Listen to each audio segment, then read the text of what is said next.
Hey guys, welcome to the Gun Shop with me, John, and today we're going to be looking at this, a Beretta S04, one of the finest over and unders ever built.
So here we have a beautiful Beretta S04 Sporting. Starting at the back, you'll see there is no holes or heel plates because this is a true sidelock gun, meaning that the stock is held onto the action via bolts and screws as you would in any side-by-side. What this gives you is a very honest balance. You know, most of these guns will balance on the hinge pin or a 1/4 inch in front of the hinge pin.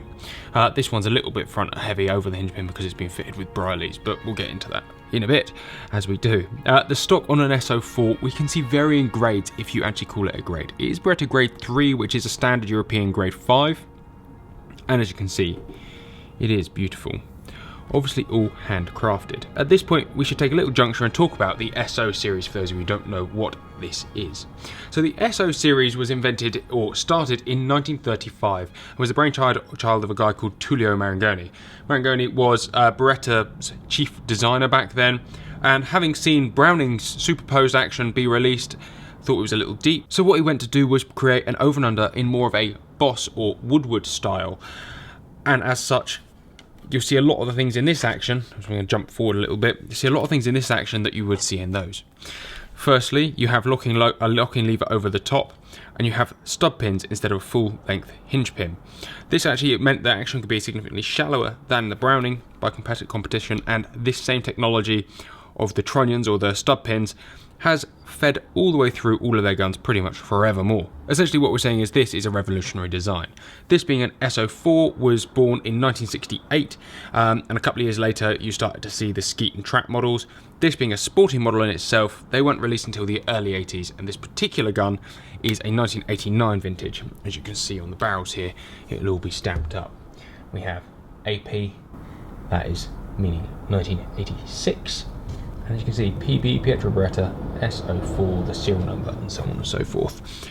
Both bores were bored at 18.4, and originally this would have been a fixed choke with 1/4 and 1/2 chokes in the Sporter. However, most of them will either have been T'd or Briley'd, and you will find multi-choke, mobile choke options out there.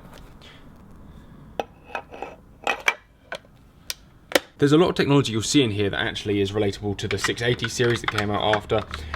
Generally what I'm saying is this was a revolutionary gun. When they first came out, it would have had double triggers. However, by the S04, it was every single thing was a single trigger. Double triggers, however, are even still available today, but only on a special order basis. Anyway, moving back. We have a palm swell, completely hand checkered, and it is got some beautiful crossover in the middle there, as you can see. It is a stunning, stunning gun. You have the long trigger tang that has S04 on it, and sporting in lead and silver, just in case you forget what you've got. This should be a high gloss black, however, obviously its a main wear point will have a certain amount of wear. The sporting trigger is very similar to the trap trigger. You have a little cutout, and it really is beautifully crafted to go just around your finger, so you can get really positive finger connection to that trigger. The safety is manual, obviously, being a sporter. The top lever is blacked. And now we're getting into the really beautiful part of the gun, which is the action. As I've said, this is a true side lock, and as such all of the mechanism is kept in these plates on the side. Worth saying that they haven't gone overboard with the engraving, although the higher grades obviously there is custom engraving to the hilt. I still find this one of the most elegant looking and sophisticated looking guns out there. The engraving is just the perfect amount of engraving, as you can see. It is absolutely beautiful.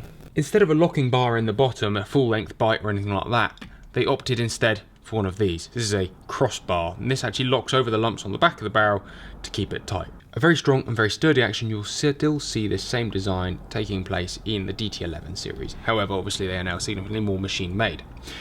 The S04 is no longer available as far as I'm aware. However, the S05 took over its place in the late 80s and early 90s and is still available, and that costs around the sort of £17,000 mark, which isn't too bad when you contemplate the actual handicraft that goes into building one of these. The forend is a semi-beaver tail sporting forend. It's not too wide, in fact it is really very, very nice. The barrel's high gloss with a parallel 8mm rib leading into that classic bead sight in the front there. As I said, this one has been multi-choked and has got a set of extended chokes with it. In terms of what to pay for an SO, you can find them as cheap as about £3,000 for an SO4, sorry. Obviously these guns are rather old now, and as such a lot of them will have had a lot of use. However, there is still some gems out there that haven't had a lot of use. However, you can expect to pay up to about £7,000 or £8,000 for a nice quality one of these. In reality, the sensible end of the market works out about £5–5.25 for a nice condition one. Everything at the forend is also lovingly engraved and really nicely finished. Fully hand checkered, as is the other one. A very, very well put together piece. If we just pop it apart, we'll talk about the barrels quickly. First things first, you've got these interchangeable drawers. That was quite revolutionary as well. It's a really nice system. And secondly, these are not chrome lined. Instead, they're made of a semi-stainless steel, if you like. So actually, as much as they do not require cleaning in the traditional sense, they're not going to be as hard as a chromed bore. But still a very well made set of barrels, a very well made set of barrels. Worth saying also, the Beretta actually increased the use of the monoblock, so actually these are a monoblock barrel, and one of the first monoblock barrels actually as well, if not the first, sorry, I think Beretta actually invented that. Anyway, we'll flick over onto the action, and here is the only other issue you'll ever get with an SO is around the headwork. This one is absolutely perfect. However, if you're going to find a broken stock Beretta, it's more than likely an SO. As you can see, there is not a lot of meat around the headwork. I mean, that wood to metal fit is exceptional, but what that leaves, given that there is a lot of metal inside underneath this wood, there's not a lot of meat inside there. So it's not uncommon to see cracks leading up out of the four fingers of the head. There, and there. But provided it's been well looked after and it's not too luxurious a piece of wood through that headwork, it'll be pretty much fine. Alright, let's pop it back together and conclude. So how does an SO shoot? The answer is really well, and there is a multitude of reasons as to why that is the case. The first is the fact you have a huge amount of mid-end weight. This hugely wide action, the large chunks of metal holding the lock, all together really works, obviously. This means a lot of the weight is between your hands. The second part, the forend. The forend is a nice forend. I know it really pays not a huge amount of deal, but it's a very versatile forend. It's sort of the early stages of what Perazzi now uses their forend, Krieghoff uses their forend, that kind of deep, what we would call an American style forend. Thirdly, the stock. The stock is not hollow. Although they can have, I've seen some with stocks hollowed out and plugs put in the back to actually sort of rebalance them. This lends itself to a nice, like, little bit of rearward weight without it being fake. It's a very honest, balanced gun. To be honest, if this one didn't have those chokes, it would be a bang hinge pin balance gun. As it is, it's just about 1/4 inch in front, as we've said. Beautiful. Thirdly, the grip. The grip is a handcrafted pistol grip with a palm swell. You genuinely do not get better than that. Somebody who has gone, put their hand on the damn thing, felt it and gone, that feels good. Yes, it might not be perfect for every hand, but it's still going to feel a lot better than something that's just churned out by a CNC and bolted together and thrown on a shelf. And lastly, all of these bits tie together the handmade soul that an SO has that other things don't have. They're beautifully balanced, they are fast and yet, you know, controllable. They're not whippy. You can put them where you want them, when you want them. They're just a really balanced, good, all-round gun. I can't say much better about an SO than that. Would I buy one? Yes, I would.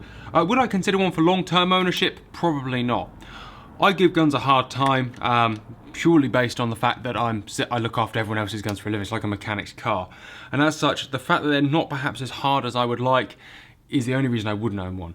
If I could afford a £5 gun sat in the cabinet just to look at and shoot occasionally, oh God, I'd be all over it. I really would.